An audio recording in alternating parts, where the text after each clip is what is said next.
And the thing is, I do believe there was talk about these things. I believe if we study history, the Confederates were able to shoot pterodactyls, back in the Civil War, and they spread these things out. Anybody can look it up online. Google it They yourself. spread these things out, and this is a historical fact. So, they spread this thing out, and it's got a huge winglet. It was a pterodactyl they shot. So, of course, these things have been around. Now, they went extinct, obviously, slowly, but surely. And so... What I'm saying is Jesus wrote a dinosaur to work. That's history. It's in the Bible. How to train your dragon. Historical facts. And if you don't believe it, do your own research. Pull up Google. You'll find the picture, I promise. Oh my god. Thank you, John Gleason, Godless engineer, for gifting me this beautiful moment. Y'all remember when they tried to cancel Steven Spielberg for posing with an animatronic triceratops animal rights activist? Back it up. Hit it from the back. Cloaca. Historical facts. Eat my ass, BP. You're down here bailing on the rest of us because you don't want to process your grief and shame like a normal person by drinking and mistreating strangers. No, Rick. It is you who must nibble my cloaca, or bird asshole. Everyone knows what a cloaca is. back in the Civil War, and they spread these things out. Anybody can look it up online. They spread these things out, and this is a historical fact. So, they spread this thing out, and it's got a huge winglet. It's a pterodactyl they shot. So, of course, these things have been around. Now, they went extinct, obviously, slowly, but surely. And so... Paul Bunyan was sharing some Funyuns with his pet velociraptor. Whoa. Oh, you thought it was an ox? Roll back the clock.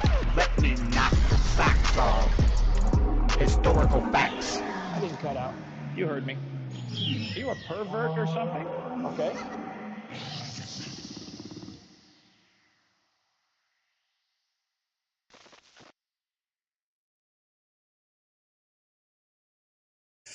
What's up, heathens? How y'all doing? Tonight, we're going to be going over J. Warner Wallace and his attempt to prove that Jesus is not just some copycat savior. There's no way people copied him from previous pagan gods, even though that's not what the academic mythicism says or anything like that. So I mean, he's going to try to do that. Hey, dipshit. This person just bought you a bear. Do I need to turn it down, hon? Okay.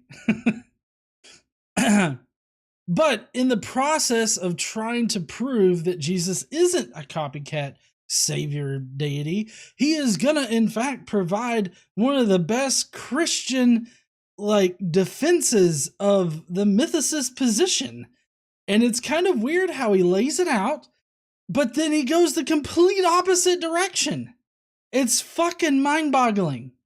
So if you heathens want to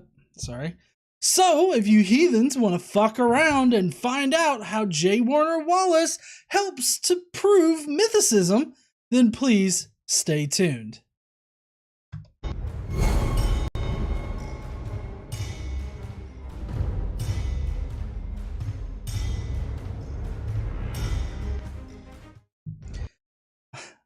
All right, heathens, well, so glad to see everybody tonight. Can't wait to jump into this response video. Before we do, though, I do want to get to Daniel M's super chat where he said, David says good night. I hope you have a great weekend there, David. I hope you have a great night. I hope you sleep tight, sleep well, and I guess we will see you next week there, bud. Also, Daniel, we finally got caught up on Big Brother, except we got to watch the most recent Big Brother. So we're still one episode behind, but we're only one episode behind now, just so that you know. But so if you guys don't know, here on the channel, we usually try to donate each month to a great cause. We haven't selected what that great cause will be this month, but super chats like the one that Daniel just did, and then becoming a Skeptic Mafia member, or being a Skeptic Mafia member, or simply just watching our videos here will help us donate to great causes, which makes us one of the shittiest atheist YouTube channels around. Huh? We're just the absolute worst. That's right, honey. But if you want to help us donate, you can share our videos, you can watch the videos, you can do super chats or become a Skeptic Mafia member. There's also this thing now where you can do super comments or some shit.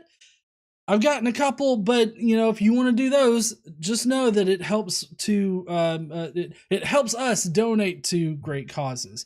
Last month we donated to the Transgender Law Center. We haven't made the donation yet, but we will be making it this weekend. So to help great causes, or to help us help great causes, please consider sending a super chat. And we post receipts on Twitter, either Godless Engineer on Twitter or GE_Caitlin on Twitter. So that's where we have all of our receipts and everything like that. I think I also post them on the community tab here on the YouTube channel as well. So y'all know that we're actually doing this shit, okay? We got receipts and stuff. But we are going to be getting to the J. Warren Wallace video tonight. Like I said, he actually does help the Mythicism case. He puts together a very clear argument for the fact that Jesus was most likely just cobbled together from a whole bunch of different sources. And he doesn't really go over reasons or anything like that, but he obviously turns around and goes the exact opposite direction that Mythicism goes. So I can't wait to get into that, but we do have our... I'm on the highway to hell. Yeah. Thank you, Quentin. But we do have our normal show tonight. We've got some comments. We've got some Today I Learns. We've also got Brosepha stopping in to explain some shit to us. So we need to hurry up and get this show on the road, right? Not before we handle Quentin. Quentin did his weekly tithe. Sending in my weekly tithe won't be sticking around, but I'm sure this guy is a dipshit and that you need to lick your phone and praise Satan 3 times a day. Oh, wait, I learned this week. In order to get people to subscribe, I've got to just say subscribe into the camera 3 times. Okay. Subscribe. Sorry, that was Thursday's video. He apparently did that in the video. So, anyways, now that we're done with all that silly shit, y'all know what time it is? Well, it's Today I Learn time. Yeah, it's okay. We've been a little out of sorts here on the show. Today I learned. Woohoo! All right. So first on Today I Learned that Fabio Lanzani, romance novel covers. He's the guy that does, I guess he's the model for a lot of the romance novels. But apparently he sleeps in a hyperbaric chamber as he believes it reverses the aging process. Huh? Fabio Button? Oh, Fabio, I get you. Yeah, the Fabio Button, like Benjamin Button. I doubt that it reverses the aging. Is this the Fabio that got hit with the dove in the face? The bird in the face on the roller coaster? I think that's Fabio. I don't know. It's the long hair. Yeah. I think it's the same guy who got hit. He was on a roller coaster. He got hit in the face with a bird. Yeah. I remember seeing the video of it when he was coming off of it after being hit, and his face was just covered in like bird guts. His face took took that bird the fuck out. That's for sure. Yeah, it's the chiseled jaw that did it in, I'm sure. All right, so next up for tonight we got early Alzheimer's detection up to 17 years in advance A sensor identifies misfolded protein biomarkers in the blood. This offers a chance to detect Alzheimer's disease before any symptoms occur. Researchers intend to bring it to market maturity. That's really interesting. Also, I feel like this is yet another piece of evidence of how science actually tries to better like our situation, like the human condition in general. I feel like this is just another piece of evidence that shows that it tries to do that where religion is just absent from it. But I think it's great that they've advanced Alzheimer's detection like that, and that, you know, people can be notified way in advance before it actually sets in. So that's really awesome. Next on Today I Learned, we have today I learned about a woman named Iva Toguri. Tokyo Rose, I guess, was a nickname. An American woman who used her position to undermine Japanese propaganda during World War II. She was named a traitor to the USA and arrested for treason. It took her 30 years to prove her innocence. That's crazy. I'm glad that she was able to undermine Japanese propaganda during World War II. I hate that she was arrested as a traitor and, you know, took 30 years to prove that she was innocent. In case you're wondering, cracking cream soda tonight, I have learned since trying this with other rums, it's just the Kraken spiced rum that that is the perfect combination for Sprite and rum to get you something somewhat similar to like an alcoholic cream soda. So it's got to be Kraken. It can't be any other kind of rum. But anyways, that's it for Today I Learned. I hope y'all learned something. I know I did. Especially about Fabio fucking sleeping in a hyperbaric chamber. But anyways, y'all know what we got next? Yeah, honey, you're right. Comments. You did that.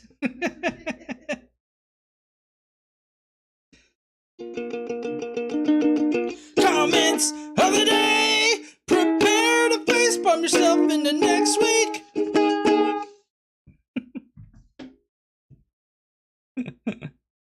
Oh man, I love that.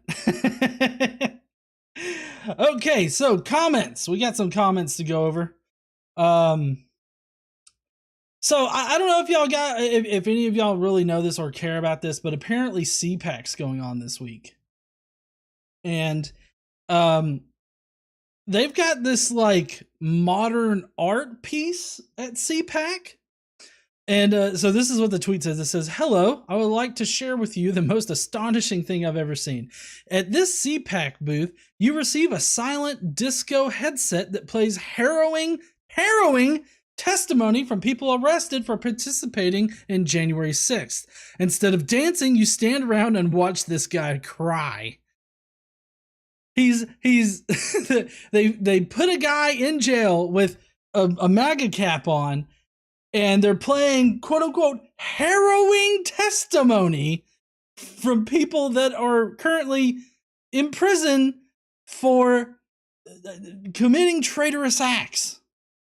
And for all the times that conservatives, especially the conservatives that stormed the Capitol, have called for people to be put in jail for committing treason, it's kind of ironic that they are now complaining about being jailed for actually committing acts of treason. But they don't see it.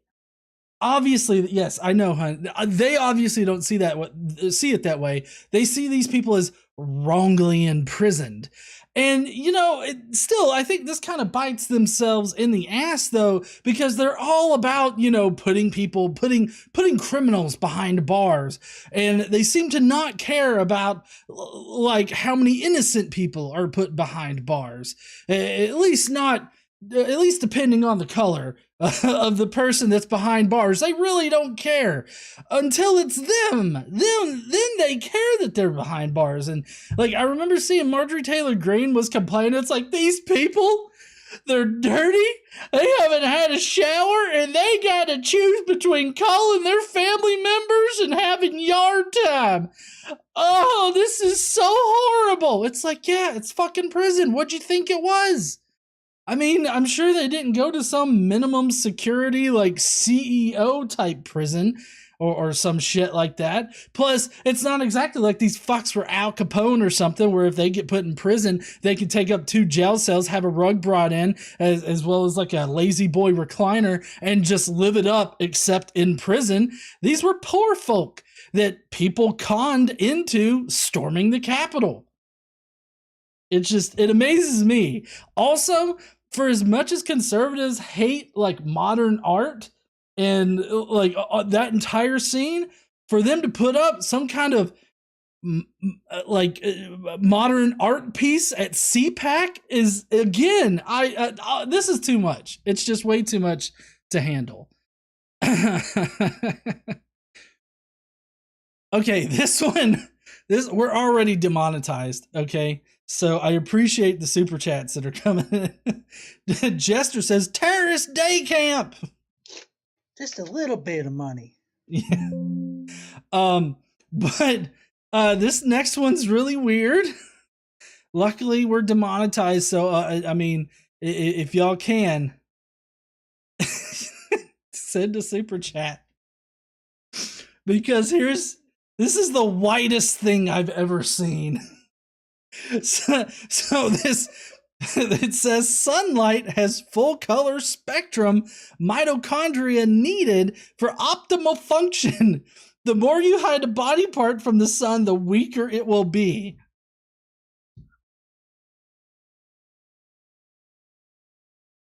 What? Why you got to shore up your anus there, buddy?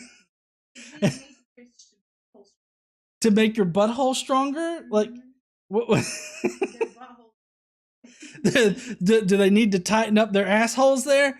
Now, granted, I'm not one to like shame anybody for doing something that if you enjoy sunning yourself outside, that's perfectly fine. The only thing that I have a problem with here is this whole idea that sunlight has quote unquote full color spectrum that mitochondria need.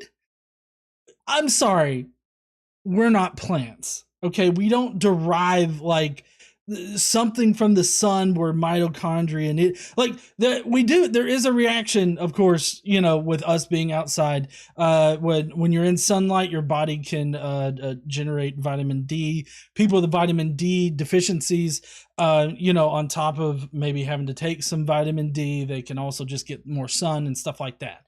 So there is something that happens with you being out in the sun, but it's this weird idea that you have to tan your asshole and in order to strengthen it or something, or maybe he's trying to strengthen his ball sack. I don't know. Like I said, I'm not one to shame them for being in their backyard in the privacy of their own home and sunning their assholes or whatever. But don't put this medical misinformation up on the internet. That's the thing that I have a problem with. KC said, "Can you imagine that sunburn? Shit." Yeah, talk about ass chapped. I mean, just think it's like, I'm sorry, I can't sit down. Just a little bit of money. I got, my asshole is just so sunburnt right now. And then they go walking around the house like, ow, ow, ow, ow, fuck. Honey, can you shove some of that aloe vera up my ass? Anyways. Deviant Outcast sent a super chat saying, in anticipation of that meteor shower. Oh man. All right, here's some more crazy shit, which we're about to get into more of the conspiracy stuff, so I guess we can go ahead and change it over. But so it says a no vote is a yes to real marriage, and it's only one of these works, and so it has a whole bunch of seatbelts, right? And it has, you know, the different combinations of seatbelt. And it says only one of these is a real seatbelt, and then it compares it to marriage, where, you know, obviously it says only one of those is a real marriage. It's biology, not bigotry. No, it's still bigotry. For one thing, gay people are not seatbelts. They're also not objects. And marriage is a legal, like, I guess, contract, if you will, between two consenting adults. Whether or not you're of the same gender or sex or whatever, it really doesn't matter. At least it shouldn't. And so it seems weird that these people have this really weird idea that marriage and sex, I guess, is only supposed to be for procreation. And so they think that because of that idea, that means that gay couples or LGBTQ couples shouldn't be allowed to get married. And that's just ridiculous. It really is. And this screams 1950s energy right here is what that does. Well, also, you have to give it like certain parts. Yeah. Because KC's not mic'd and she likely won't be mic'd, right? No, okay. So she said the whole idea of a couple of sex parts not going together means that you can't have sex or explore that, or that you shouldn't explore that. They must have a very boring sex life. So anyways, I feel like these are the kind of people that are like missionary only and only in order to produce a child. That's the only time it's okay to nut.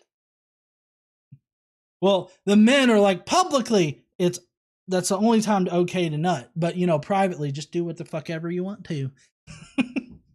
As, what was that preacher's name that got caught this week? That got caught for a second time? No, not Copeland. It's the guy who got caught with like a male escort, and he was like sniffing cocaine out of the dude's ass or something. I don't know. Anyways, he got caught again for doing the exact same shit. Ted Haggard, thank you so much, Polly. Ted Haggard got caught with a male escort sniffing cocaine out of his asshole again. Second time. Like, you kind of feel like, oh, should have seen it coming.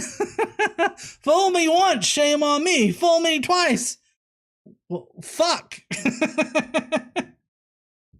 Anyways, all right, so let's go on to the next one. Again, we got the crazy conspiracy people that says all of the impossible mates processing plants are adjacent to a major Planned Parenthood abortion center and a FedEx distribution center. Roe v. Wade has been overturned. Watch for Impossible Burgers to be now only available in states where abortion is still legal. Yeah, I said that. So, apparently, the impossible meats are really aborted fetuses.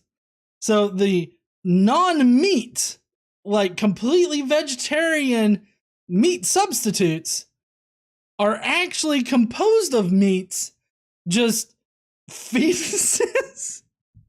Like, I feel like this has they just don't understand, one, how abortions work, two, what it means to be an impossible meat, and three, what a fucking vegetarian is.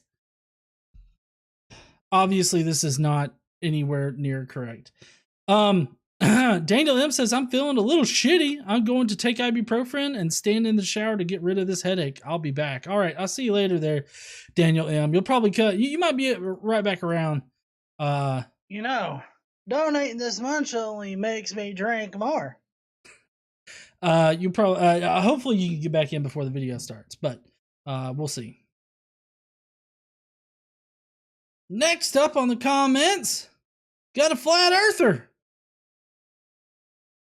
So this guy says, one thing I will say, them globe lovers, you gotta admit, they know all about the spinning ball.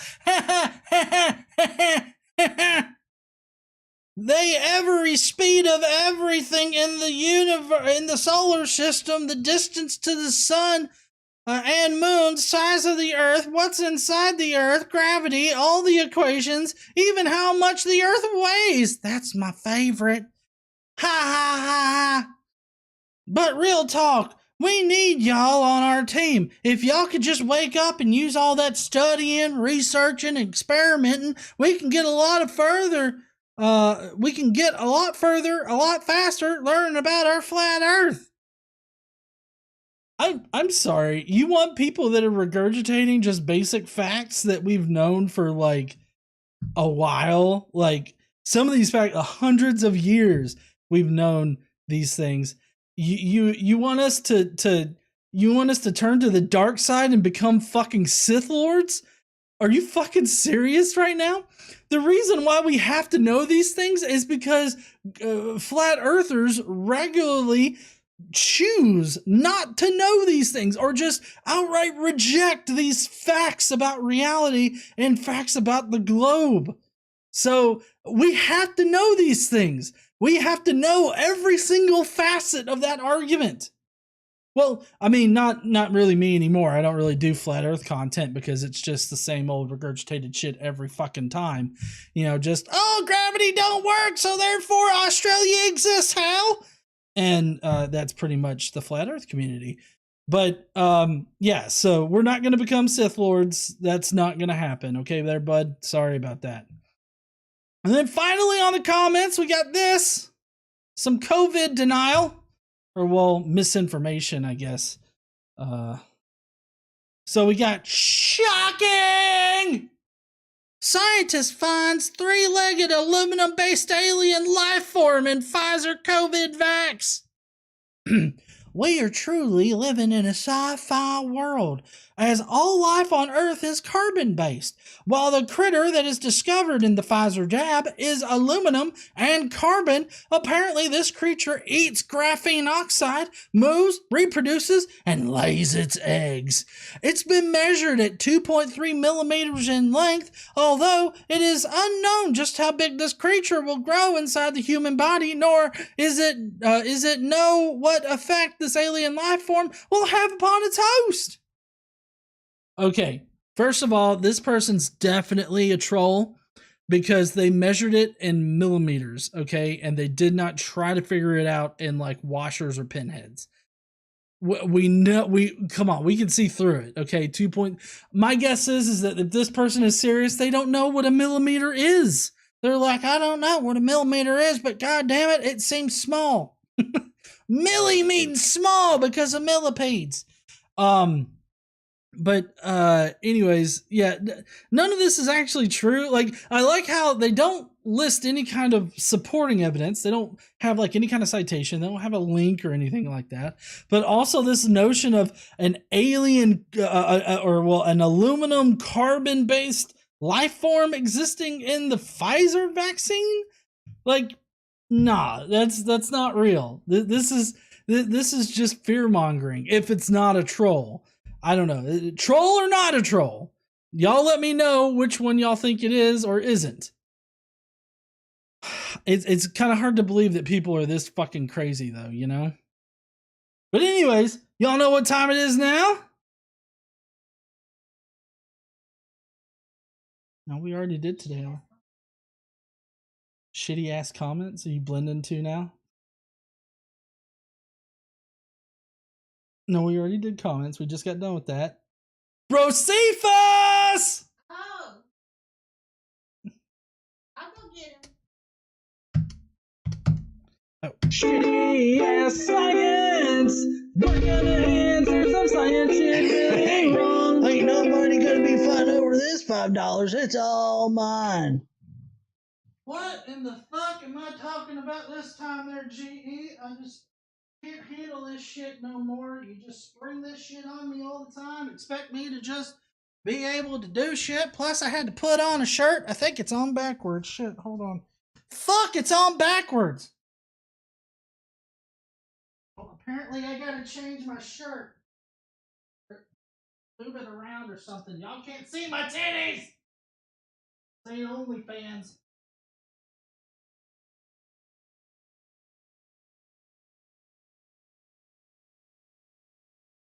It's just a black shirt. Oh. I just had to throw something on. I mean, but it's more comfortable this way. Anyways, what the fuck is it? Oh, okay, I know what this is. I got it. We had a super chat. Let me read one. Jester, Lord of Fool says, I will deign to take the time to research everything you need to know about Flat Earth. It's bullshit. Job done. Come back to the light. I agree. Flat Earthers are dipshits. Yeah, they need to read the Bible because it obviously talks about how it's a globe and shit in there somewhere. I don't know. Anyways, the fuck is going on with this thing? So, listen. I know everybody's concerned about like genetic problems with sometimes how animals are born, and like there's that one deer disease where they get tumors all over and like they look like it's straight out of fucking Chernobyl or something. But look, God, he likes to get a bit tipsy on occasion. Now, you know, he's kind of like Hulk and Captain America in that he can't get just full on drunk, okay? But he can get tipsy. And so he thinks it's funny to occasionally fuck with the genetic code of certain animals. Like this poor little chicken monster creature here. God just decided to give him 4 fucking legs. You know, he replaced the 2 wings that it would have with goddamn legs.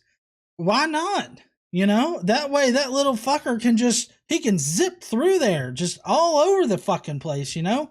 I'm sure that he's definitely not picked on in the yard or nothing, but I bet you he can beat anybody in a fucking foot race. That's for goddamn sure. I mean, if you had if a human was born with, 4 foot, I'm sure that they just run like a motherfucker on that track right there. No, Usain Bolt wouldn't have nothing on that motherfucker, I'm sure. But anyways, so yeah, that explains genetic diseases. All right. It's a chicka frog. The crocoduck guy is probably going to get pissed that God actually went through and did something kind of weird with a frog and a chick instead of an alligator and a duck. Yeah, I get you. I'm right there with you there, Casey. Yeah, chicka frog. I think that's a good little chickator is another one. Chicka frog, chickator. I like chicka frog, honestly. It looks like he would definitely pounce on a motherfucker and teach him who's the boss of the yard out there. But anyways, so that's how genetic diseases work, guys. And genetic deformities and stuff. God was just like, hey, what if I just do this? And he just flicks it and he's like, ha ha ha. She laughed at me one time, so fuck you. And then boom, you get that kind of thing. This thing, that weird deer disease that makes them look like they're zombies. And just a whole host of all the fucked up shit you see now. So that's just God playing around with DNA. Sometimes it works, sometimes it don't. I'm just waiting for Wolverine to pop up somewhere, or maybe a Professor X or something.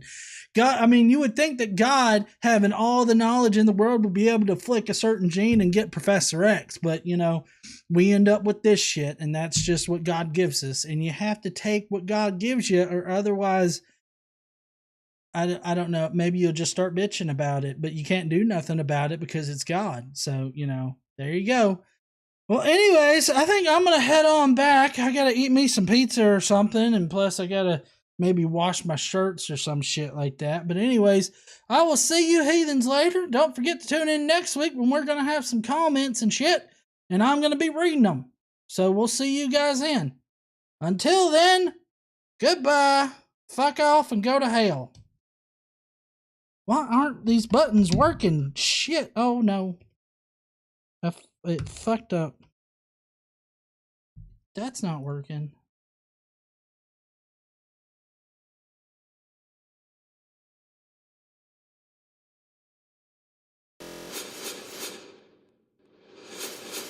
Yeah, it's broke. Shit. Anyways, I'm gonna go get GE. I'll be back.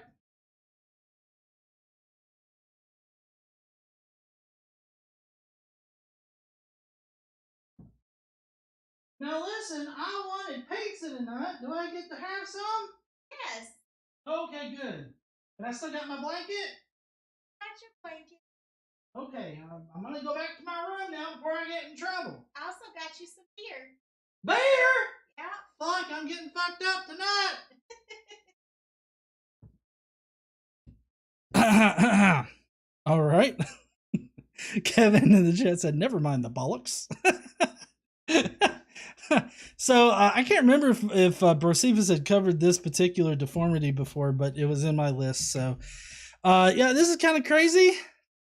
Oh, Polly Pockets asked Brocephus, are you and GE related? There's probably some distant relation right there. Donating like, this much only makes me drink more. Like second cousin 3 times removed through you know, some kind of brother sister action there. We got a new member.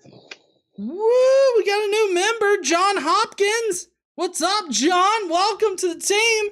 Thank you so much for helping us do some awesome stuff here by becoming a member of the Skeptic Mafia. Banta Blue says, "Well, it is Alabama. That's true. So everything I said was perfectly legit." All right, y'all ready to get to the response? I'm ready. Yeah. Oh shit, Nidemos. Nidemos. I don't even know if I'm pronouncing that right. Thank you so much for becoming a Skeptic Mafia member. We got a new member. Nitty! I'm gonna have fun with that. All right.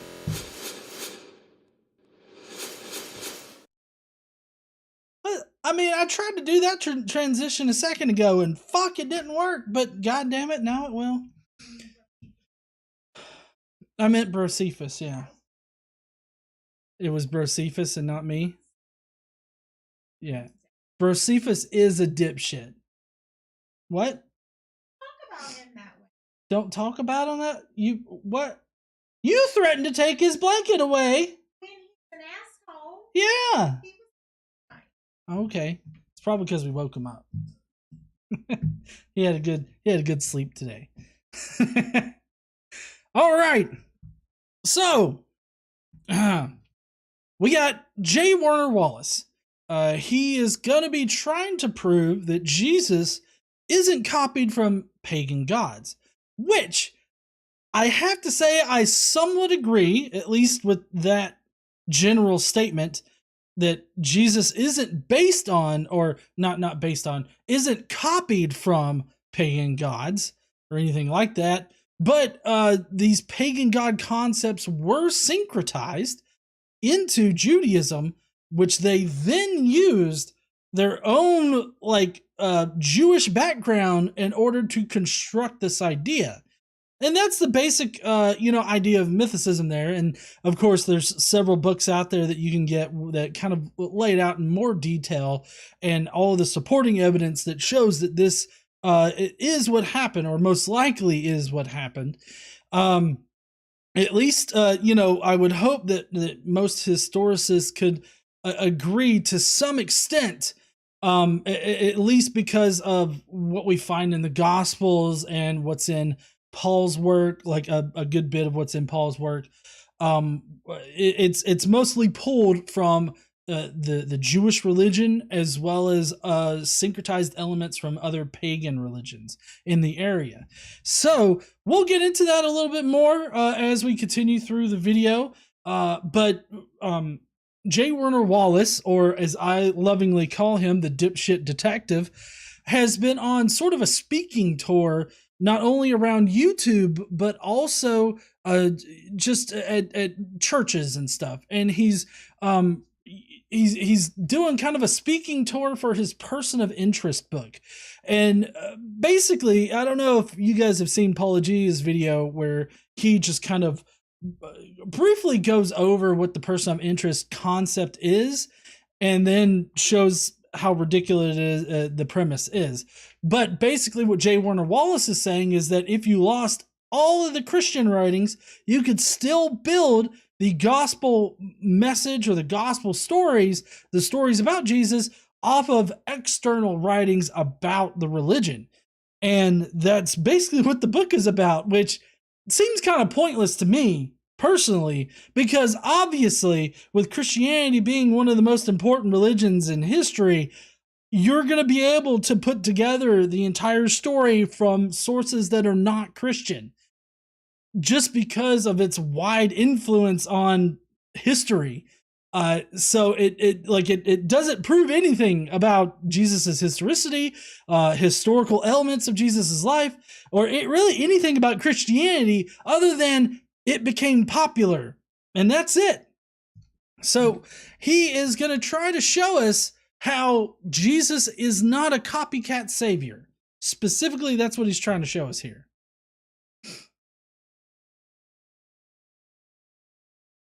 First century, okay? Do you realize how many deities were worshipped before Jesus was worshipped? Guys, there's a ton of these. As a matter of fact, there are people who will say that Jesus didn't even really live. He's just a myth created from all of the other prior myths. They cobbled that story together because he seems kind of similar to these myths. Really? Well, yeah, so I want to handle that first. Mythicists, or Jesus mythers as he labels us, we don't say that Jesus was cobbled together from pagan myths or pagan stories. There are certain elements of pagan religions that make their way and influence the Jewish religion in order for it to be transformed into Christianity. So there's that influence, but that influence has happened to the Jews, to the Jewish religion before, it was really all that established as a religion. Because if you think about it, back in the Old Testament, you have a lot of the main stories are based off of previous pagan myths, like the global flood story. That's based off of a previous pagan myth. The story of Moses, that's based off of Sargon of Akkad. His birth narrative, at least, is based off of Sargon of Akkad. So you have the Jews using pagan religions in order to inform their own religion all throughout the Jewish history. So it's not really that big of a surprise that pagan religions continued to influence the Jewish people, and the Jewish people reconfigured their ideas about their God based off of what was popular at the time.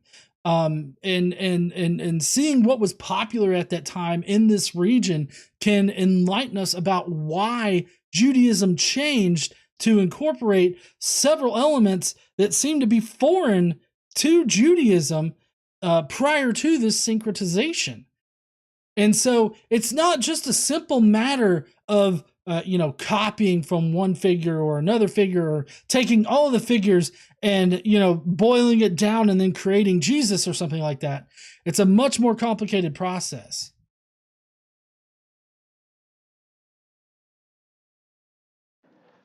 Now, here's the list of all 15 attributes. You ready? There they are. By the way, can you tell how clever I was? That's right. They all start with the letter I. I know. It's not easy to do. I had to use words I had never even heard of before. Yeah. So, let's see. As you can tell right here, he's got a number of different attributes that he says describes all of these pagan gods. But the problem is that yet again, for however many times this week I've had to say it, he is putting the cart before the horse. So the cart is Jesus, and the horse would be these other pagan religions. Yay! Oh, a clap. Oh, okay. Well, he was actually performing in front of an audience. Okay. Thank you, honey. I know. Thank you so much. I appreciate it. She was giving me a clap trap, guys. A clap track. Thank you so much. So anyways, basically what J. Warner Wallace has done in his book, and what he's pushing here, is that he's went to Jesus and he's listed out 15 like properties of Jesus that he can peg with an eye, right? And then he's been able to match up some of these properties to these other pagan gods. But and as he'll explain here in a second, the reason why Jesus is so special is that he meets all 15 properties, whereas the other pagan gods don't. Now, here's the thing. And this is quite similar to something that at least mythicists use, and that's called the rank Raglan hero type scale. Hold on, let me bring some. I should have had it pulled up beforehand, but you know, rank Raglan mythotype.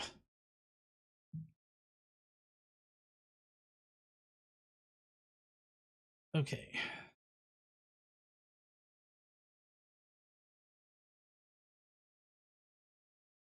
Oh, I got my weekly goals. Okay, so let me pull this up real quick right over here. Web.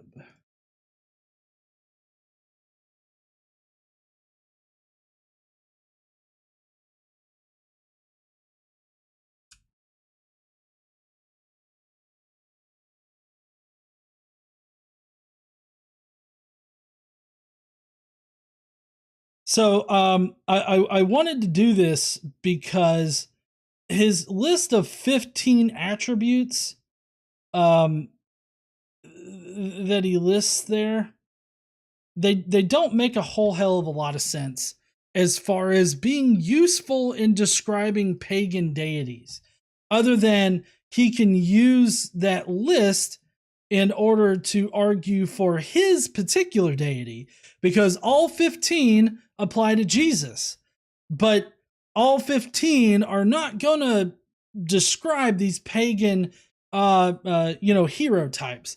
And, you've got several different heroes that you could apply this particular 22-point list to. But here's the Raglan, the rank Raglan. Raglan expanded upon it. And so there's 22 points that describe the mythotype. And so the whole idea is about this list to classify somebody as this mytho-hero type is that, you've got to score pretty high on the list in order to be categorized as that. Real historical people are generally lower, like as far as points go, for how many in this list that they satisfy. So that's kind of what he's using here.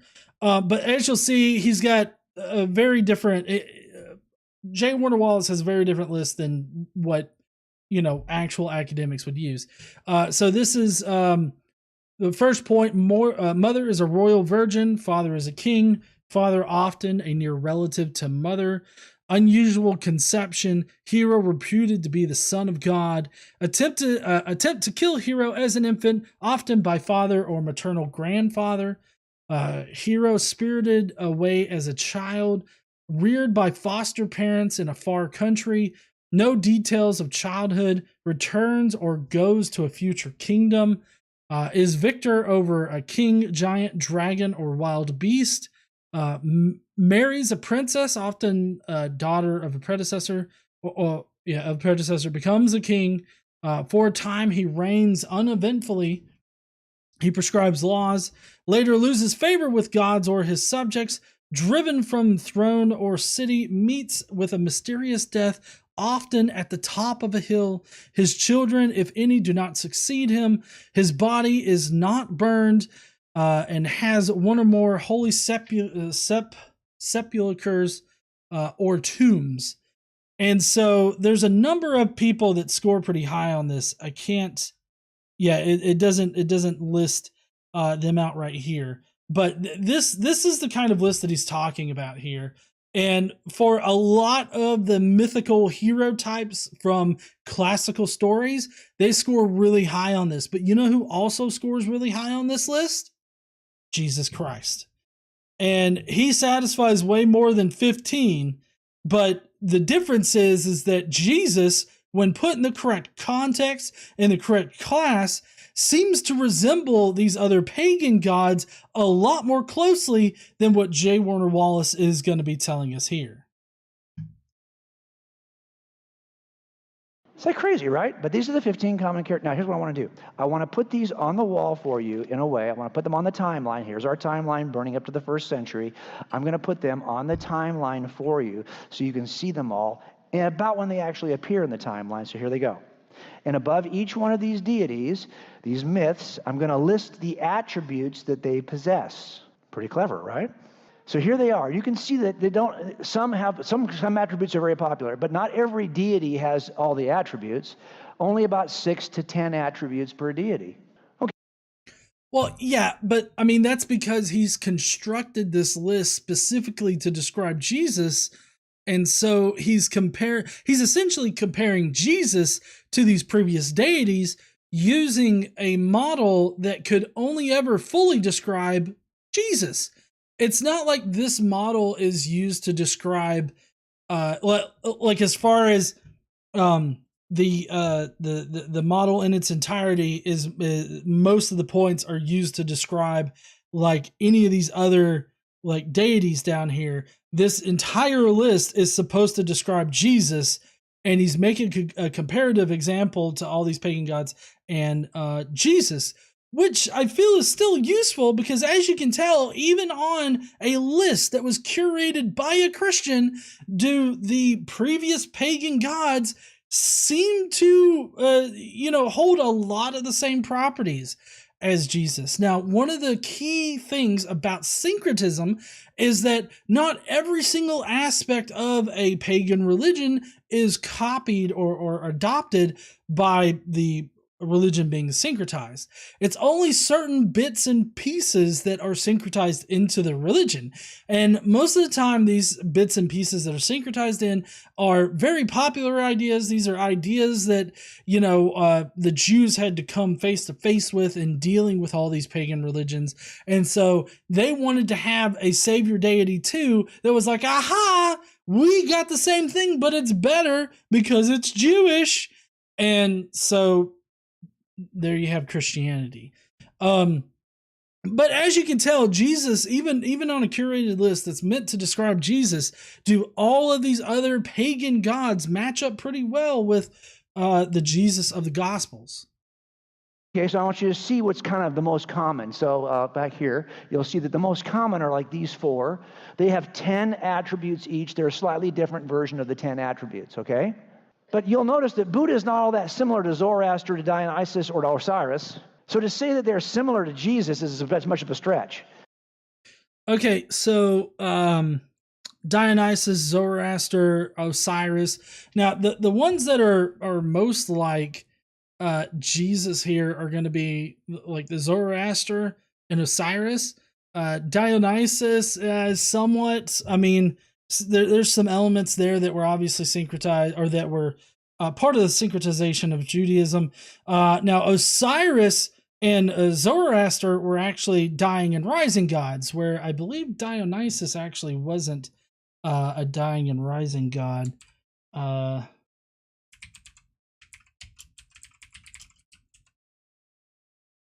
Shit.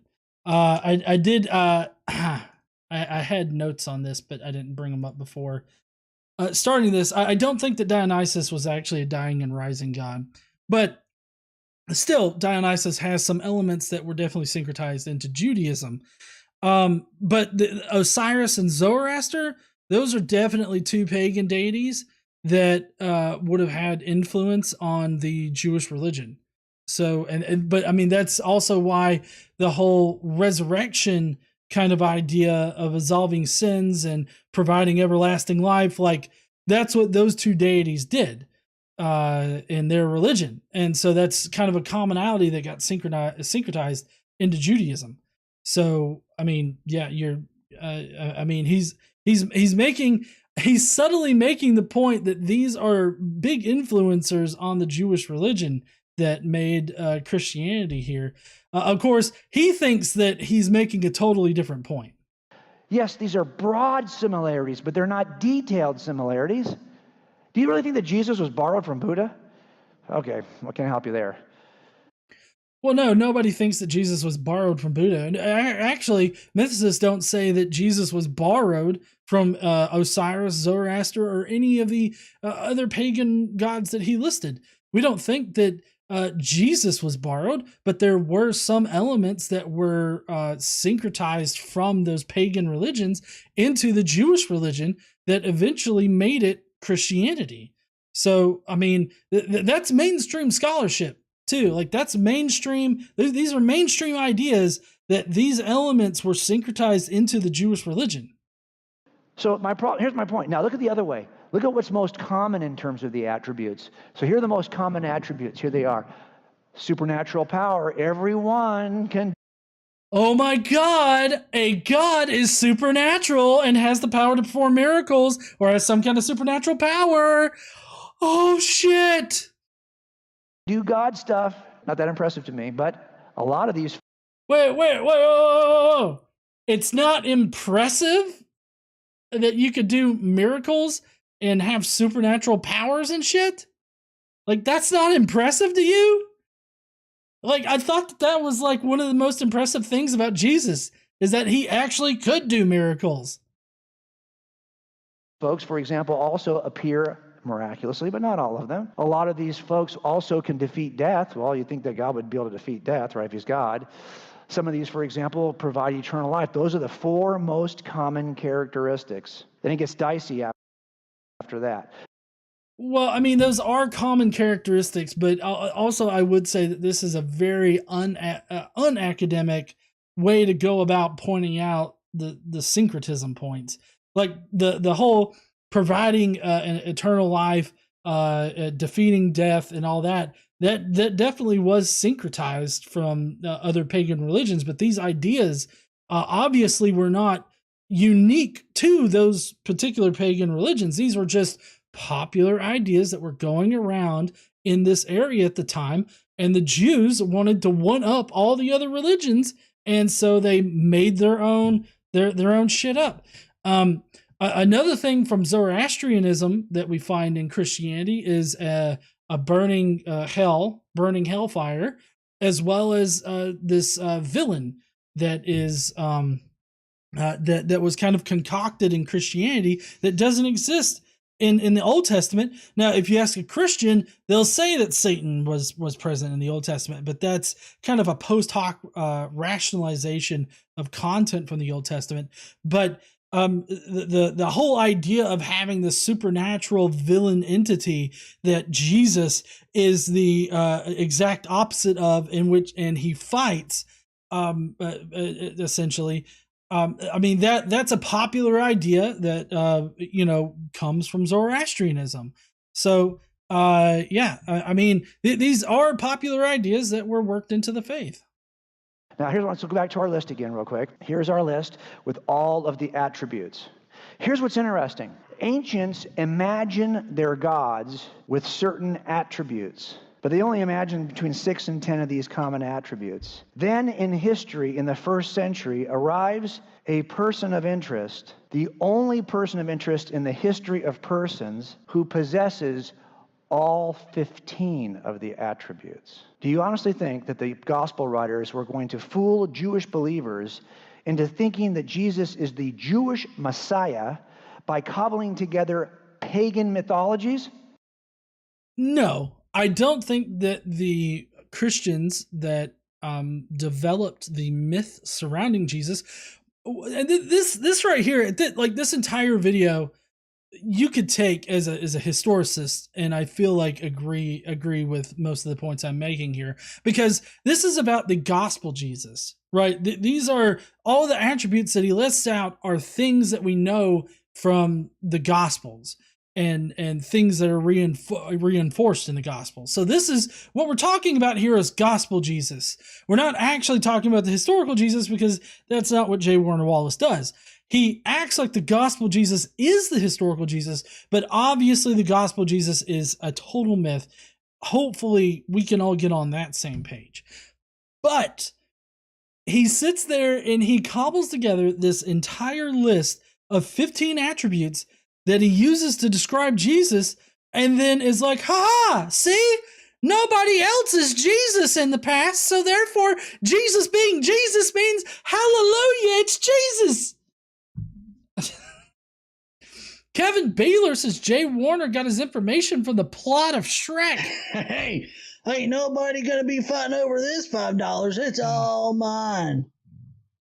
Daniel M says, I love how ancients imagine. Hey, ain't nobody gonna be fighting over this $5. It's all mine. I love how ancients imagined their God, but somehow Christianity didn't.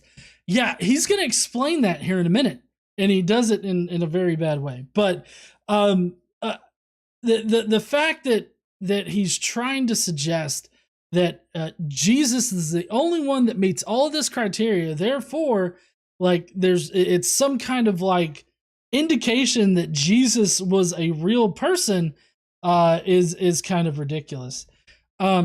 Him squishing all of those attributes together, like if you notice on the rank Raglan on the rank Raglan scale, Jesus doesn't have a perfect score. I mean, hearing that Jesus has a perfect score for something like that list that J. Warner Wallace came up with is a lot like saying, "Oh, that guy right there took a randomized 52 card deck and he was able to guess every single card before it was turned over." Like, it's that perfect. Now, obviously, either the guy had the cards marked or something like that to where he could tell what the cards were or whatever. But it seems to me like a setup. The fact that he meets all 15 criteria and then you're comparing it to all these other pagan gods and boom, these pagan gods don't match up. But to get back to the initial point, no mythicist, at least, is saying that Jesus was somehow, copied from these pagan gods and then was expected to be sold to the Jews. What we should expect is that the Jews wanted to believe in the Jewish savior, but they also wanted to know that their religion was better than the pagan religions, and so that's what motivated them to borrow from the popular ideas at the time and say, hey, our religion is better because it's Jewish. So believe in our shit. Don't believe in their shit. Good luck. But he does happen to possess every expectation of ancient people groups who are thinking in this chaotic world about the nature of God. Yeah, it's really fucking weird, isn't it? How it kind of turns out that way? Like, apparently Jesus meets all the expectations that were popular going around about gods, and Jesus just so happens to fulfill that entire list. Is this not a giant fucking red flag for people? Like, I get that J. Warner Wallace has his Christ glasses on. Where's Josephus's Christ glasses?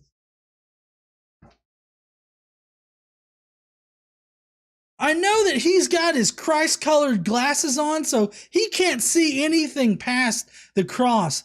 But I would hope that most people would listen to this and be like, this is a little funny right here. I don't know. I do a good Josephus impression, by the way.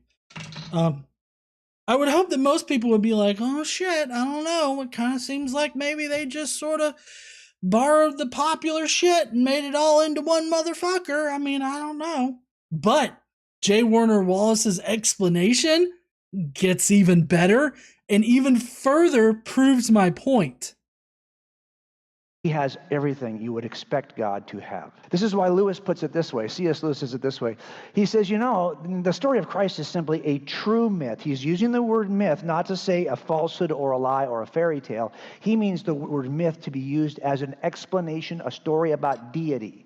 He's the true myth, a myth working on us in the same way as the others, but with this tremendous difference in that it really happened. And one must be content to accept it in the same way, remembering that it is God's myth where the others are men's myths. So let's cover that one real quick. So remember, this is God's myth, and the others are men's myth. So the Jesus myth is special because it's God's myth that's being told. I mean, holy shit. If this isn't confirmation bias, I don't know what the fuck is, okay? And also to say that it's a true myth, like I feel like maybe let's see. Let's define what myth is right here. Define myth. Myth, a traditional story, especially one concerning the early history of a people or explaining some natural or social phenomenon, and typically involving supernatural beings or events. A widely held idea, but false belief or idea. So, I mean, he's saying that this is like a traditional story that involves supernatural shit. Of course, when we talk about it being a myth, we're obviously not talking about it in that very first definition there, a traditional story, especially one concerning the early history of a people or explaining some natural or social phenomenon. We're not talking about it in that kind of myth way. Hey, I don't know if y'all know this, but every time you donate, the Lord cries. Thank you, Daniel M. True myth, good oxymoron. Yeah, so it seems like I don't think that C.S. Lewis was maybe trying to use an equivocation, but I can tell that J. Warner Wallace is mentioning it like this, and he's having to further explain it in the middle of reading this quote, because it is an equivocation. Because the kind of myth that C.S. Lewis is talking about is obviously not the kind of myth that Jesus mythers or mythicists or anybody nowadays is really using the word myth. Where we mean the word myth in the second definition, or the second definition for the noun, saying a widely held but false belief or idea. So saying that it's a true myth, like Daniel said, is an oxymoron. Anyways, C.S. Lewis goes on to say that the big difference is that it really happened. We don't have evidence that the gospel stories are what happened. Now, obviously, if you go to Bart Ehrman or some of these other people, they're going to tell you that there are certain true things in the gospels about Jesus's life. And the thing is, just a little bit of money. Thank you there, Eka Driabu. I love your name, by the way, Ekadriabu. But anyways, we don't have any evidence that the gospel version of Jesus really happened or anything. And then the special pleading that comes with it's God's myth, the others are men's myth. I mean, fuck. All right, so let's continue. Where the others are men's myths. In other words, the pagan stories are God expressing himself through the minds of poets, humans, using such images as he found there, while Christianity is God expressing himself through what we call real things. Honey, are you hearing this shit? So the pagan stories are God influencing the minds of poets? I don't know about that. But essentially, he's espousing the same idea that I believe that it was either Irenaeus or Origen. I can't remember which church father it was. One of them, one of the early church fathers, they said that the reason why, there were so many of these pagan gods that resembles Jesus is because actually Satan went back and influenced the minds of these people in order to plant this misinformation leading up to Jesus. That was the only way that they could make sense of it at the time. And so this is a little bit of a different version in that this is God that is apparently influencing the minds of previous civilizations in order to express himself into reality. Whereas with Christianity, it was just like, you know what? Fuck it. I'm tired of this shit. They keep getting shit wrong. I'm just going to come down there and kill myself. Just a little bit of money. Thank you there, Daniel M. He said, please tell me that Buddy Christ's on his timeline. Hey, no. I don't know if y'all know this, but every time you donate, the Lord cries. No, that's not Buddy Christ, although that would be awesome if it was. Now we got a request for a song here. Banjo out. Definition fights with C.S. Lewis quotes.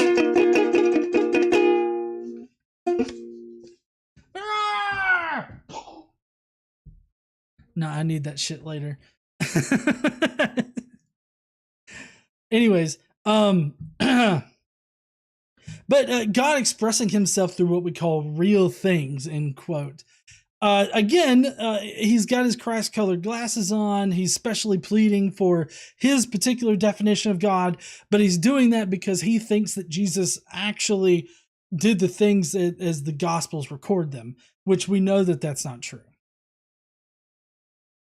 This is the difference. That Jesus exists and he possesses all of...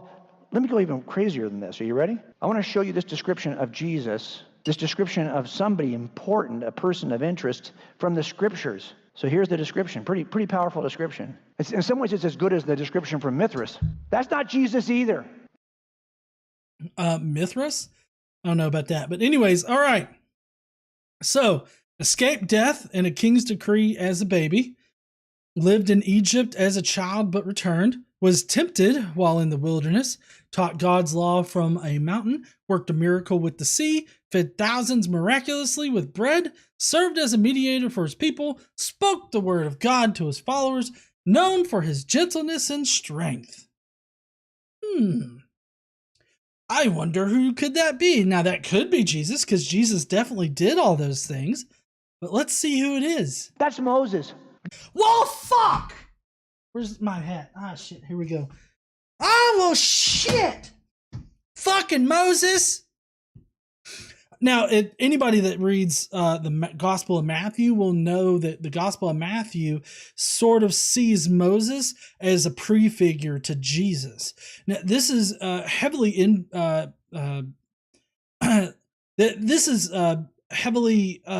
indicated in the birth story of Jesus. In Matthew's gospel, what you have is this slaughter of the innocents, where Herod is told that the king of the Jews will be born, and so he has all the kids killed.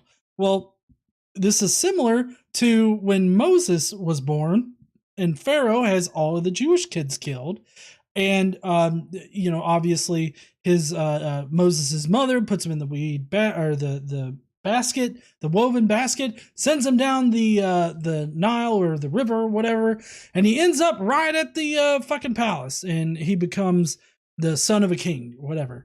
And I mean, essentially the same thing happens for Jesus, with the exception that it's mirrored in the New Testament, because Jesus has to flee into Egypt, and I guess, Moses flees even farther into Egypt. And then, of course, Jesus escapes out of Jesus, whereas Moses, he returns to Egypt.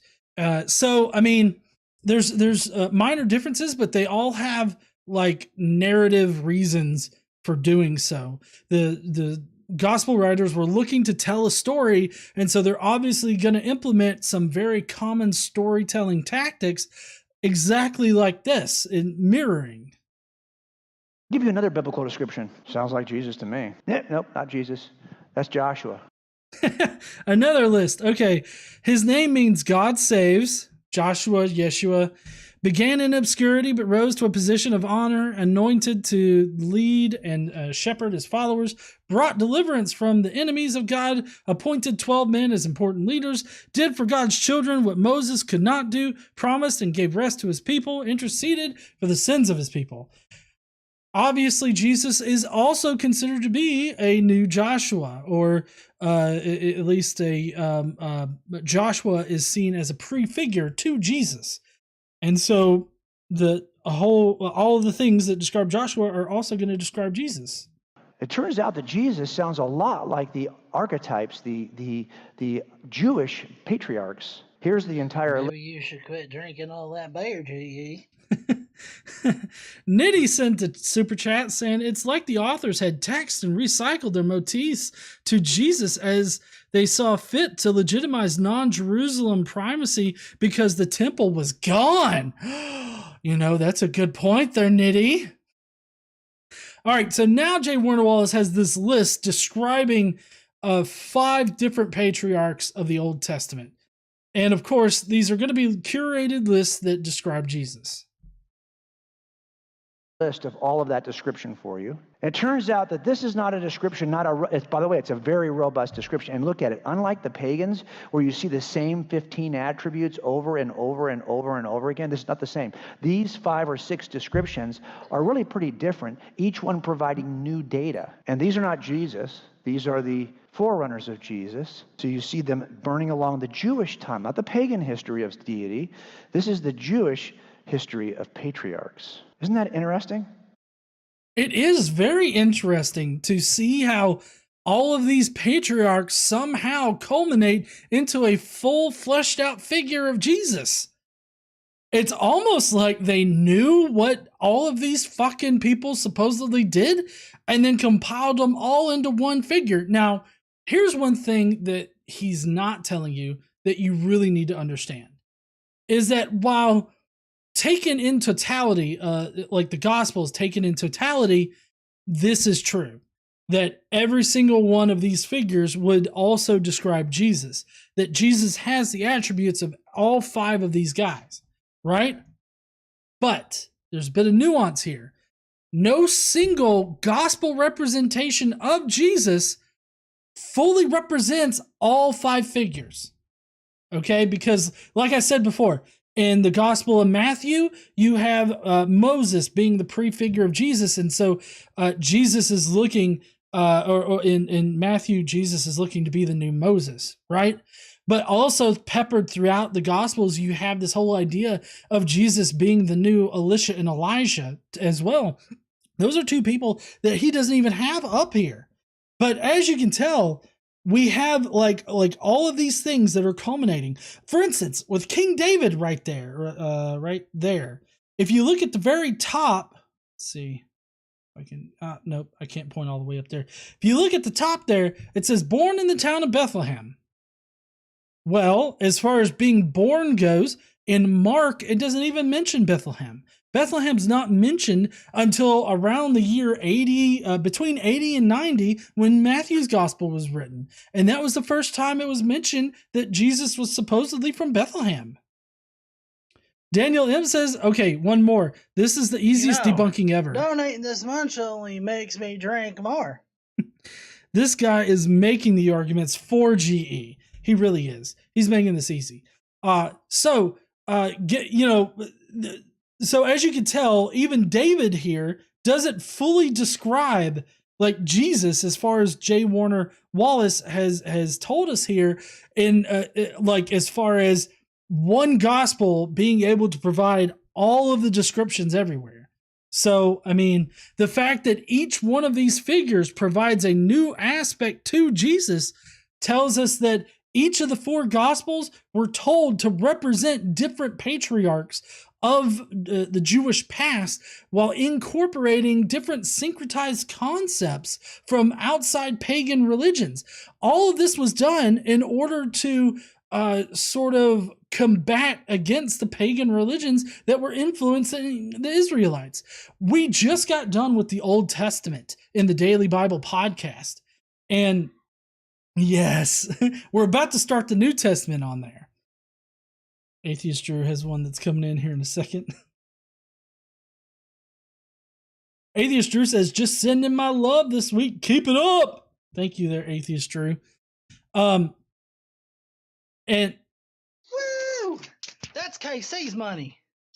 Yeah, KC's money.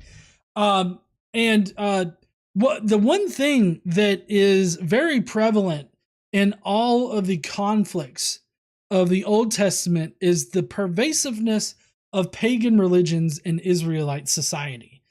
And with that in mind, it makes no sense to suggest that these pagan religions didn't have some kind of influence on the Jewish people. With the amount of intermingling that the Israelites did and how that caused so much strife between the Israelites and God, it kind of seems to me like it would be quite unreasonable to suggest that pagan religions had no influence on the Jews. I mean, I can't even count the number of fucking times on 2 hands here that God was pissed off because the Jews were worshiping other gods. Yeah, it happened all the time. Thank you.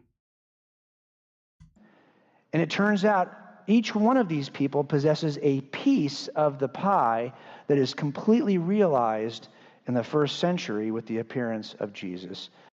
Yeah, it's almost like they had all this shit before, and so they constructed it. Now, see, here's fundamentally, here's where I'm at on like the gospel version of Jesus and all that. Here's where I'm at with it, okay? So it's either Jesus really did all the things in the Gospels, and the Gospels are just recording certain portions of Jesus's life, which doesn't make sense. But let's give them that for the sake of argument here.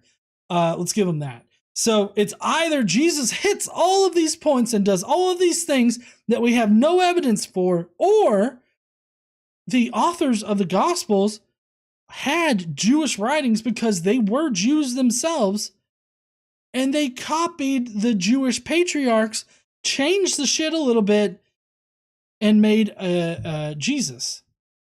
As far as the gospel version of Jesus goes, I feel like that the more reasonable explanation is the authors copying what previous authors said in their own religion.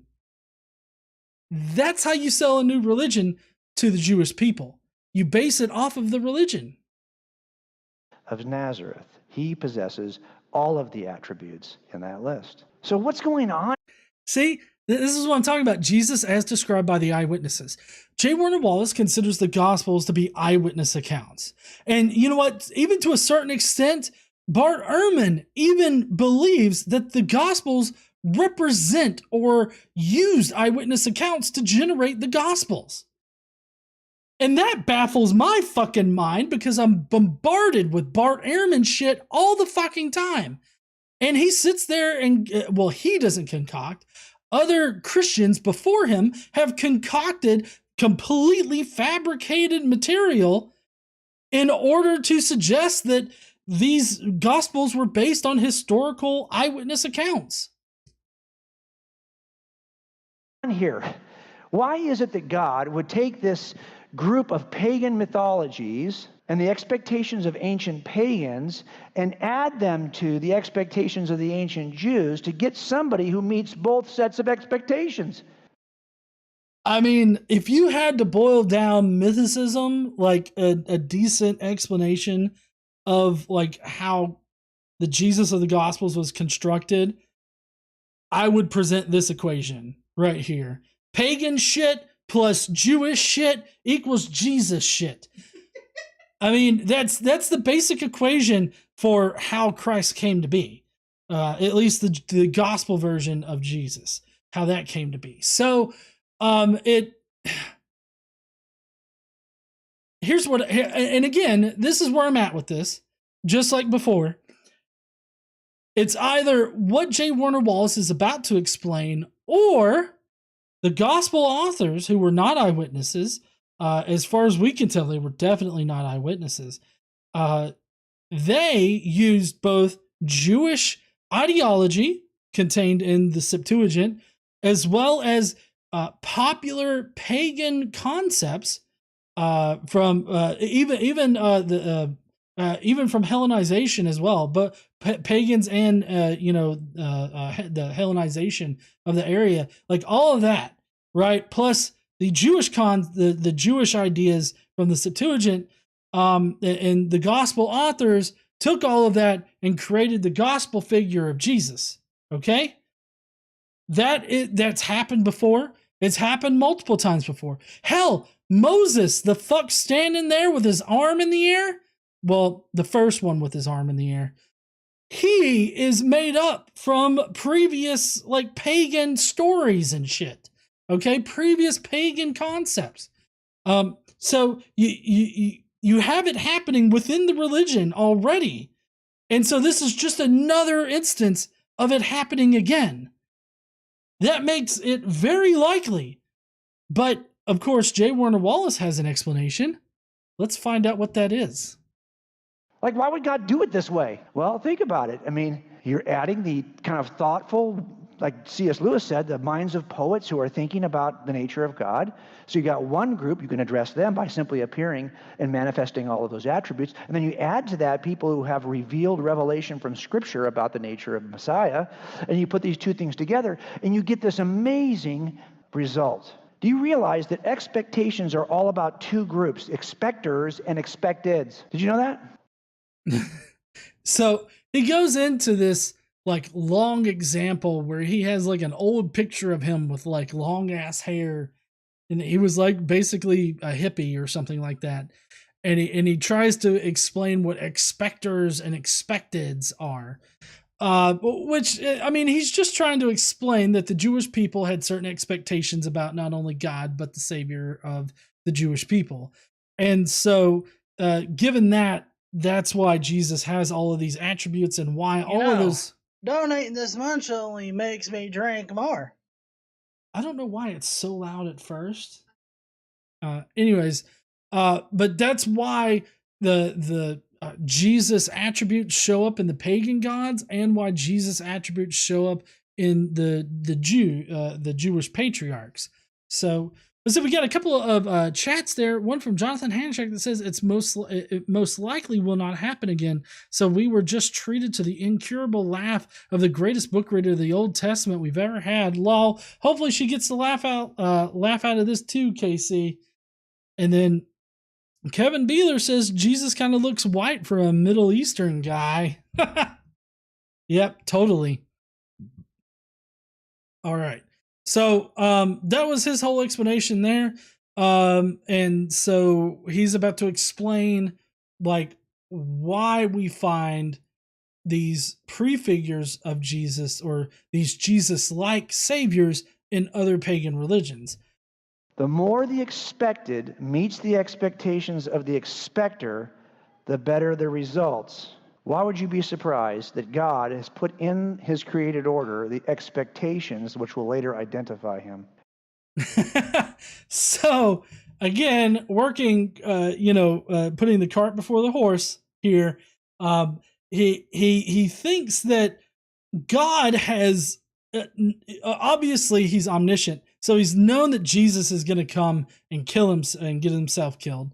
And so he's sort of put into history these ideas about Jesus, even if these people don't believe in that God, which, by the way, God really hates it when you don't believe in him. In fact, when you don't believe in him, he commands his chosen people to go and kill your ass. So I don't, if God has influenced these people in order to prefigure Jesus, I don't know why in the Old Testament God goes through painstaking lengths in order to have them all killed. I don't get that. But in any case, he's saying that God has sprinkled in all these ideas about Jesus in both the Israelite culture and in pagan cultures, because that will cause them to expect Jesus. Woo! Jesus! I was shaking my titties at Jesus. And that is what God has done. Now, why is it still so chaotic? I mean, you look at this fuse leading up, there's a spiritual fuse that leads up to Jesus. Why is it still so chaotic? Well, I'm going to tell you, it's not as chaotic as you think. I want to examine one aspect of the fallout, this aspect here. The fuse involves those three things. Hold on, I like how the prophetic guy's just like, what the fuck is this shit? What the fuck is going on? I have no idea, but I'm a prophet. Talked about the spiritual fuse. Now we're going to talk about the last piece of the fall. Wait a second. Yeah, there is a lot going on here, but education? Listen, okay? If there's one thing that God doesn't like, it's being fucking educated, okay? The entire the Bible starts out entirely against the whole idea of having knowledge. So I don't know why education would even be on this list. Which is exaltation. It is world religions. You kind of saw with that video we played that has all of the ways that world religions see Jesus. Would you be surprised? I'll put Jesus on the fallout here, on the timeline. There's a fuse leading up to Jesus, spiritual fuse. There's also a spiritual fuse that follows Jesus. Would you be surprised to... Wait, that's not how bombs work. Like, there's a fuse leading up to Jesus, and then Jesus comes, and then there's a fuse afterwards. Like, that's not how bombs work. Like, sure, there's a fuse leading up to it, but then there's not a fuse anymore. Where's the other fuse going to? Learn that all of the world religions that come after Jesus on the timeline, all of them mention Jesus in some way. Yes, because Jesus was a popular fuck by the time that Islam came around. Let's see, Islam didn't come around till what, the 10th century? Let's see, when okay, so the 7th century?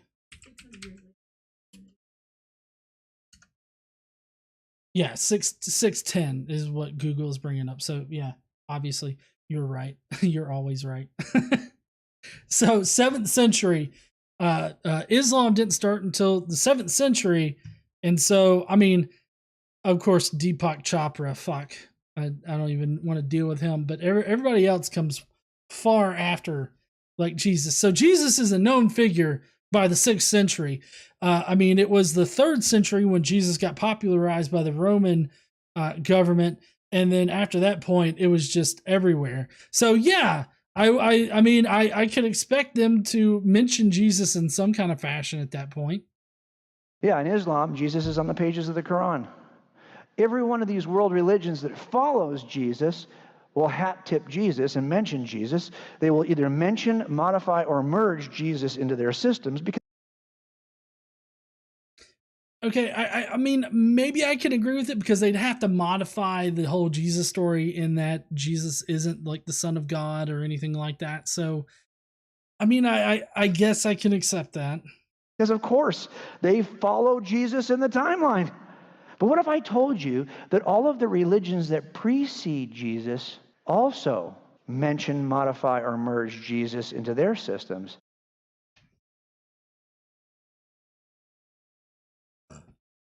So the Jews didn't even know about Jesus, okay?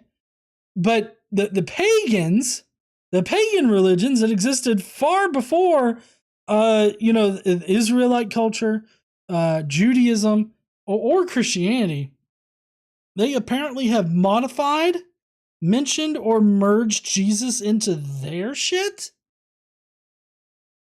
I would love to know how that works. He's about to explain it, so let's just get to it. How can that be? These ones existed before Jesus was ever here. I mean, it's like a fucking... did he hear me just now? And he's like preparing. Maybe he watched some of my content and was like, oh yeah, that fuck would be like, those existed beforehand. Or, he could just look at a fucking timeline and see that, that's just not how shit works. Jesus isn't even around yet. Oh yeah, but here's the problem, is that there are worshipers of those systems that now are worshiping them in this common era. In other words, these systems survive, some of them, not all of them, into the common era.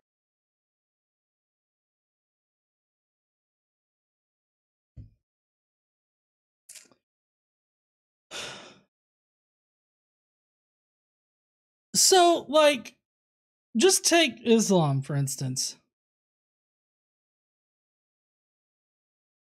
I have not been able to find where in Islam, Attis, or any kind of version of Attis, or Hercules, or Heracles, is worshipped by Muslims. Now, obviously, I don't know about like the two in the middle there. I mean, I don't know what religions they are, but in any case, if the point is that if these figures precede Jesus, there's no way that Jesus can be merged into them because Jesus didn't exist yet.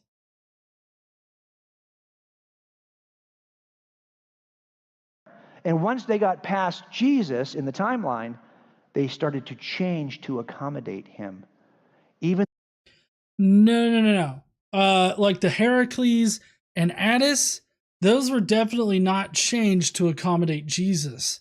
We know about the myths surrounding both Attis and Heracles because we have writings from prior to when Jesus was supposedly around or was heavily influencing anything. So, I mean, we have like good accounts of those and what those groups believed. Now, like I said, I can't say for the rest of any of that, but as far as Islam goes, like Muslims didn't change Attis or Heracles in order to fit Jesus into them. I don't know what in the fuck he's talking about. Though they preceded him, they accommodate him now. What do I mean by that? Well, I'll show you how this looks.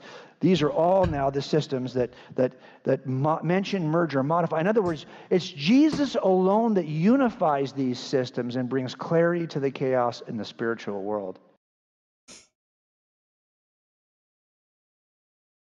That's it. So, J. Warner Wallace thinks that religious figures that existed for hundreds of years prior to Jesus coming around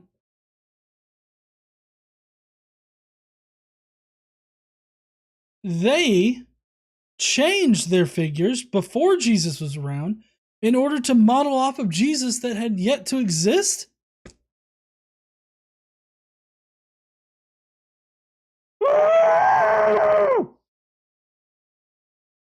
I just had to let it out. I mean, holy shit.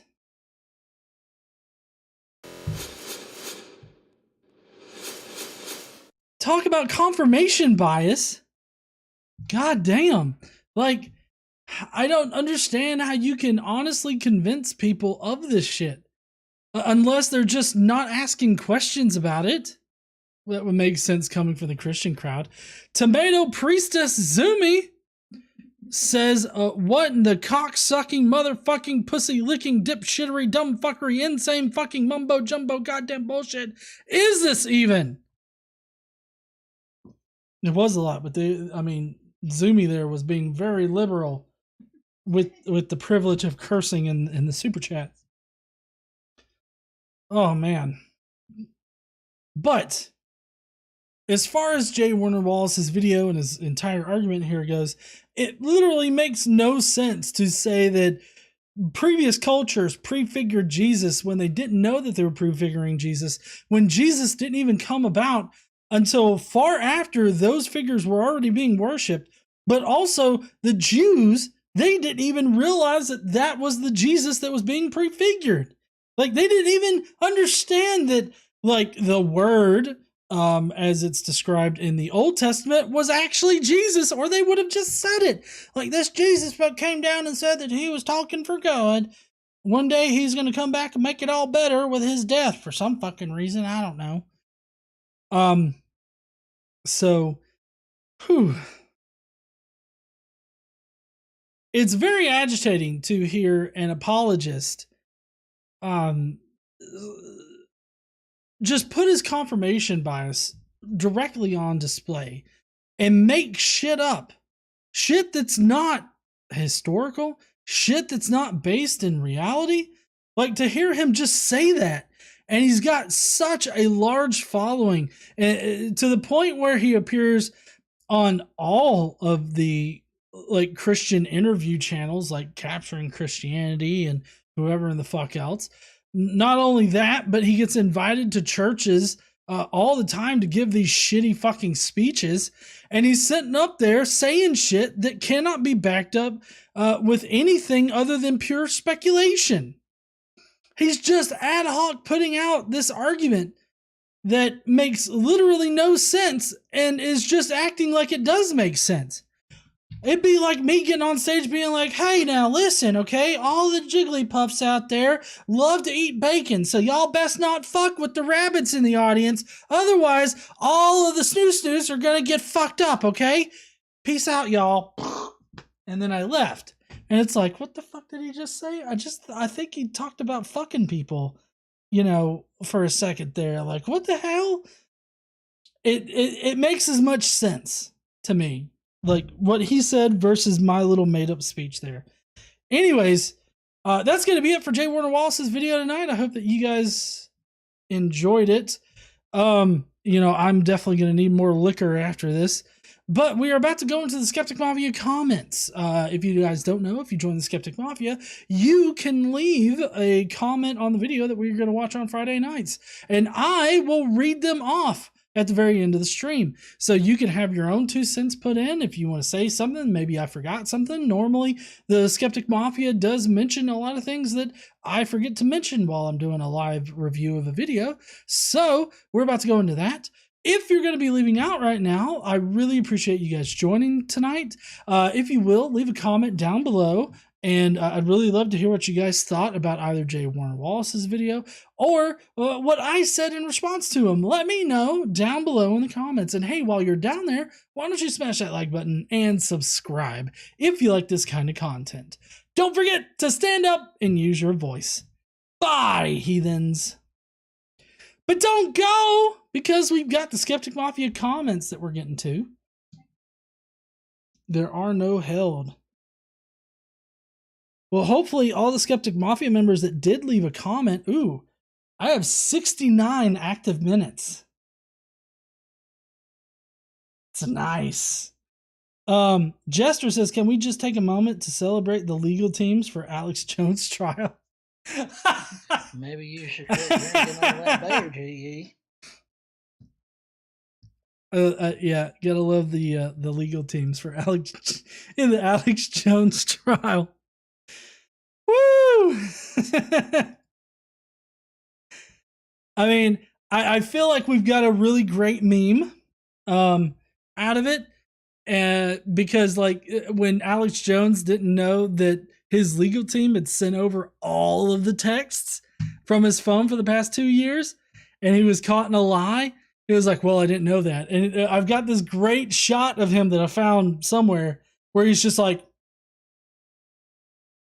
yeah, he looks like he just shit himself for sure. Okay.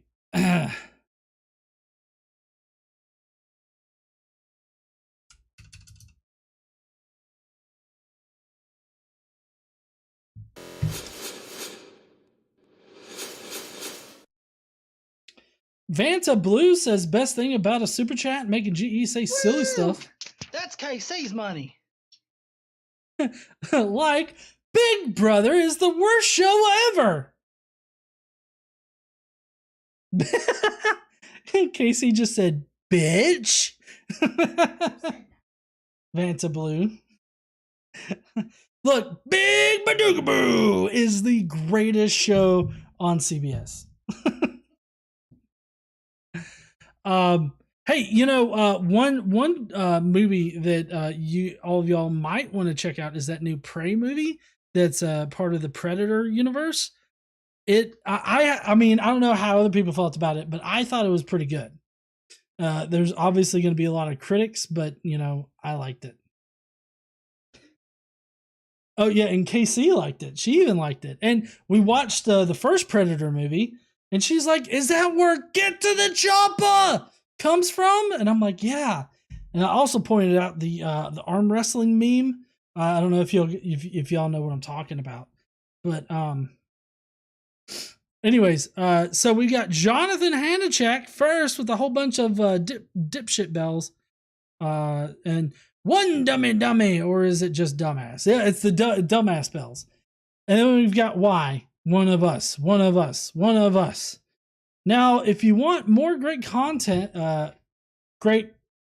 like this, hit that subscribe button. If you want to help the man out, hit the like button. If you really want to help them out, you could join and become one of the mafiosos like myself and any of the ones that you see later on tonight being read out after the video. Remember, KC is almost always right.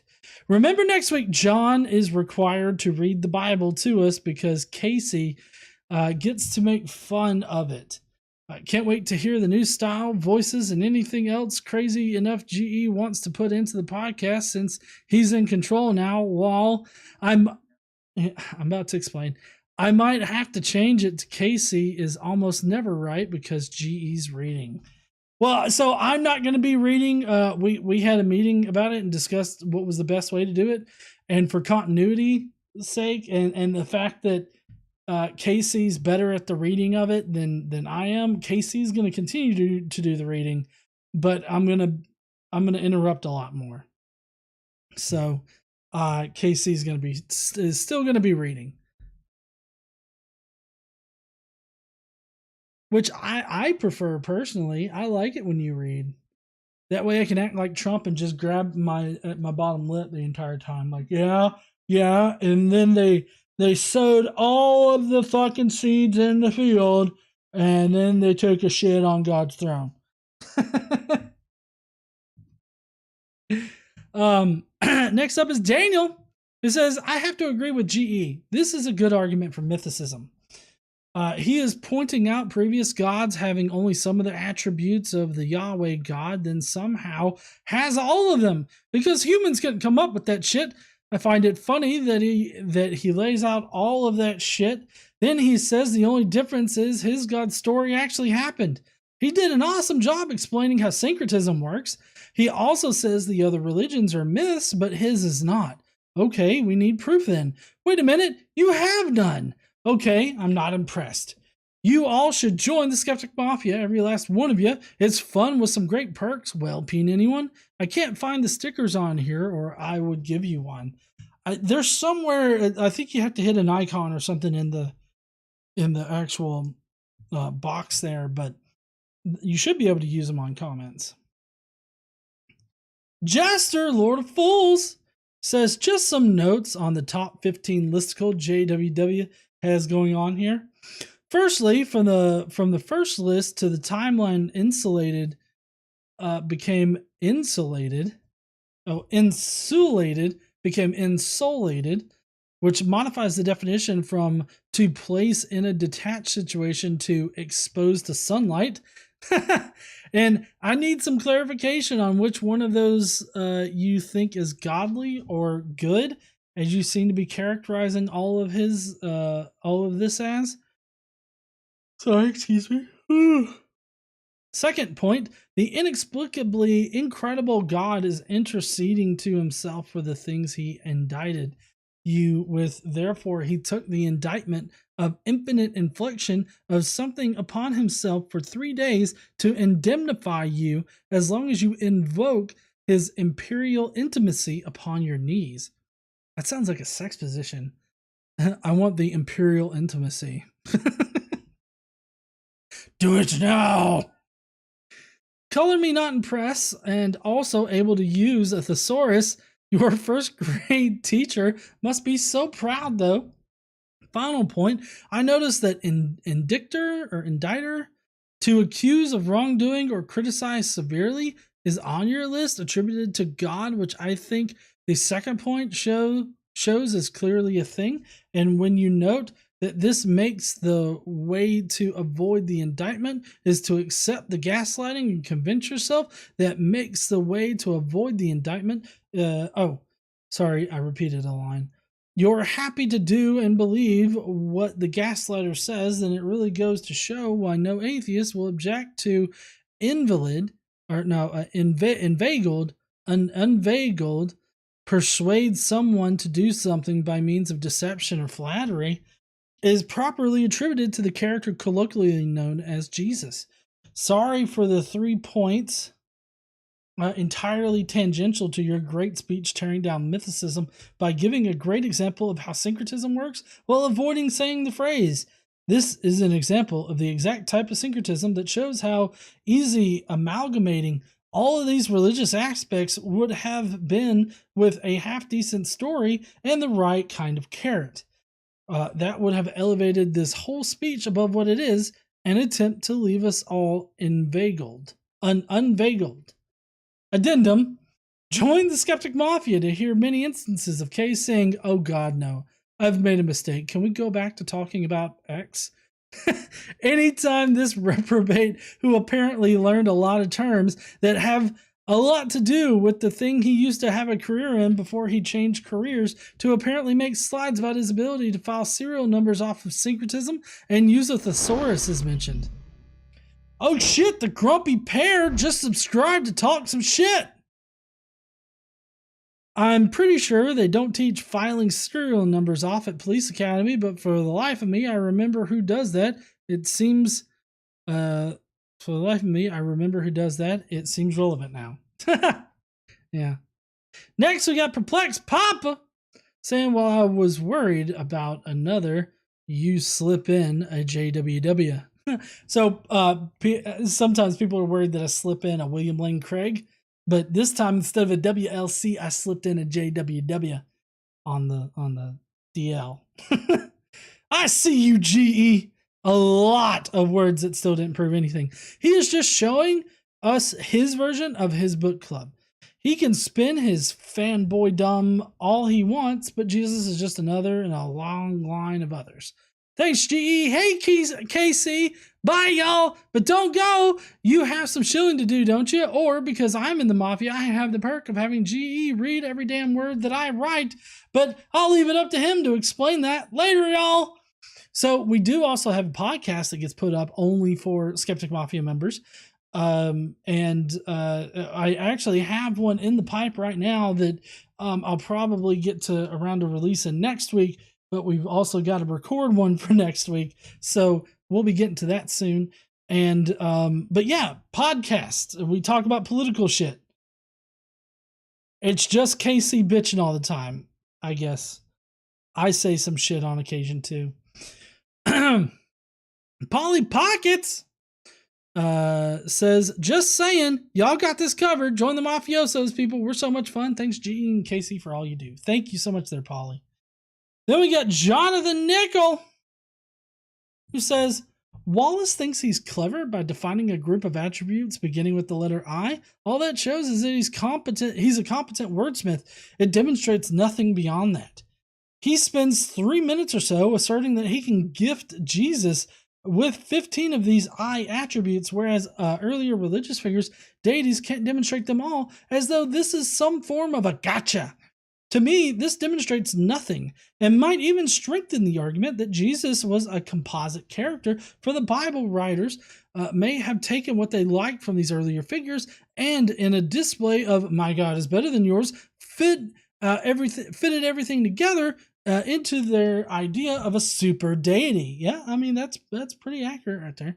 I am not at all impressed with C.S. Lewis's assertion that just someone who, having been convinced of Christianity, brought it to hook, line, and sinker.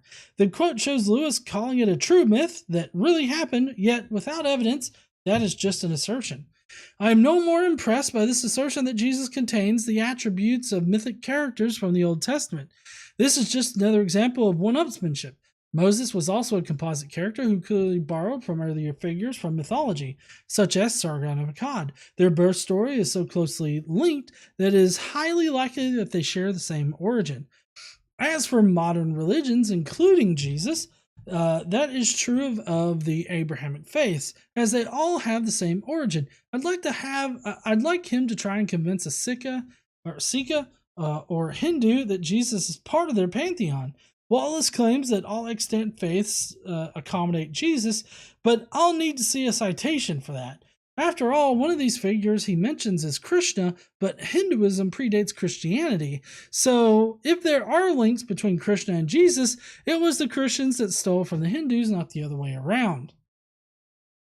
Wallace has not strengthened the case for Christianity. From what I can see, he just indicated that religions borrow from each other, and that just weakens his position. At this point, I don't consider myself a mythicist. I don't know if there was a real person upon whom the early Christians based their fable. From what I have seen, though, Wallace has just strengthened the case for mythicism. I agree, and I totally respect being in more of an agnostic position on this. That's perfectly. I don't. Even if you're a historicist, I don't really fucking care unless you really want to talk about the evidence for the historical Jesus. But as far as like the Jesus that Wallace was describing here. He's describing the gospel Jesus, which I would hope that most people would understand is a mythical version of Jesus. Even if Jesus was a historical figure, the gospels, certainly in their entirety, don't represent that figure. So I would hope that most people would also agree to that. Tomato Priestess Zumi says, hey, y'all, don't have much time as usual to watch this, so I'm just going to leave my ASCII as usual. Much love. And it's a stand up and use your voice emoji or ASCII art. That's awesome. I love that. There, made a new one for you. I know it isn't original, but it's a great message regardless. So does the ASCII says, stand up and use your voice. Bye, heathens. Exit stage right. Hey, I don't know if you guys know this, but KC is the one that kind of came up with that tagline. I just kind of liked it, and so I started using it. Everybody's like, of course she did.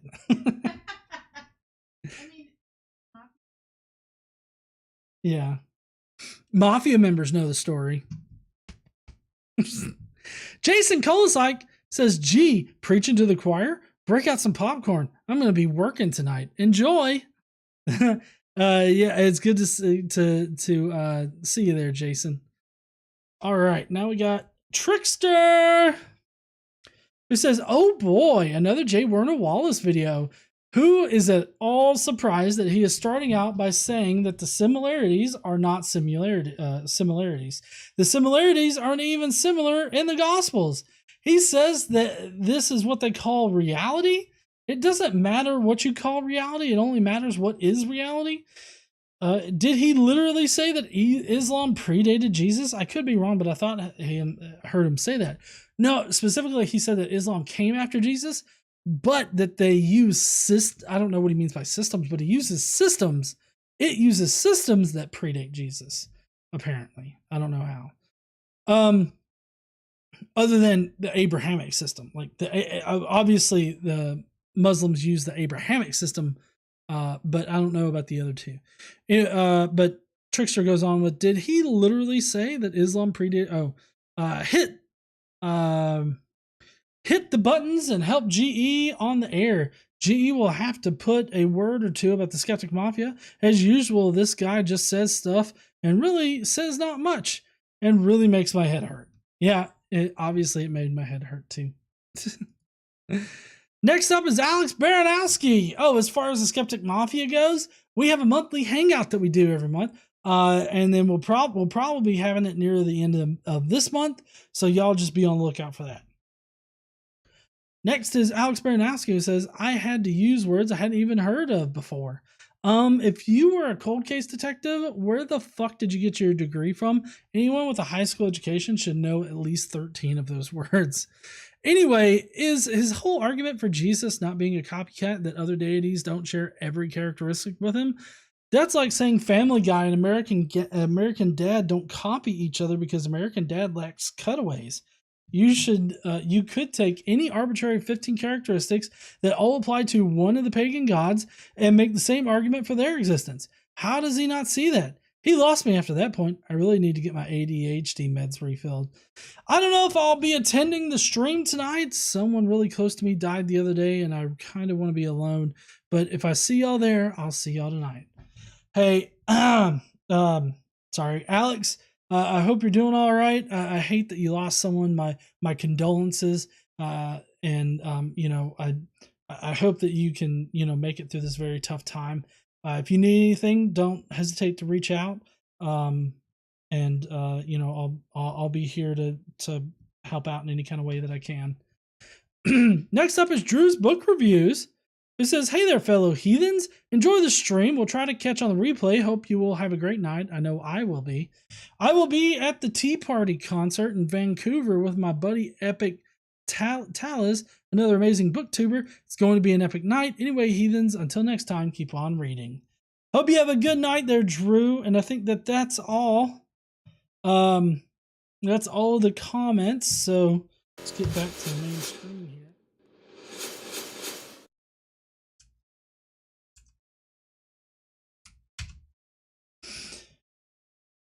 Anyways, so yeah, I really appreciate everybody being here tonight. All of the super chatters, you guys are awesome. You guys are great. And I guess you know what, I do have something going on tomorrow on the Testify channel. I don't know if y'all know Eric Manning, but he runs the Testify channel. I've responded to him a couple of times. Well, I finally got him to agree to talk to me about undesigned coincidences. So tomorrow on his channel, we will be doing an undesigned coincidences conversation where we'll be talking about why I'm not convinced by it. And he is, I guess, going to try to defend undesigned coincidences, or we're just going to have like a little chat about it. So if you are interested in that, then please check that out. And then next week, let's see, Monday, we have a Christian TikToker who is going to try to prove that he doesn't deny science while showing that he does deny science. It's weird how it works, but that's how it's going to work. And then we're going to do a comments video later on in the week. So y'all be waiting for that. We've also on the Daily Bible Podcast, we're going to be starting the New Testament next week. So prepare your anuses for that particular segment. And then we've got some clips from some interviews I've done lately that'll be going up on the channel. So, you know, make sure you check all of that out. And if you're going to drop by the Testify stream tomorrow, then I will see you heathens there. Otherwise, y'all have an awesome night, an awesome weekend. We'll start fresh next week, and I guess we will see you heathens later. Don't forget to stand up and use your voice. Bye, heathens.